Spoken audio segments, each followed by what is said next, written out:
अस्सलाम वालेकुम। तो गाइस क्या हाल है आपको? हम पहले ही मिले थे और आज हम आए हूँ मैं इस जगह पर जो होता है वो सब कुछ होता है। अभी हमारे दोस्त ये देखे, सारे दोस्त यही हैं।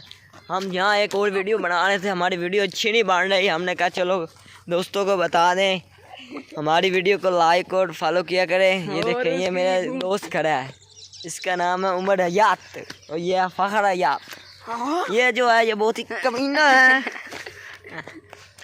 तो अभी हम आपको दिखाते, हमारे आम इतने अच्छे लगे हुए हैं, तो आमों को नहीं देखते हैं यार। आम देखो करो, इतने प्यारे आम हैं। ये देखो कितना प्यारा आम है। ये मेरे कुत्ते की कब्र है।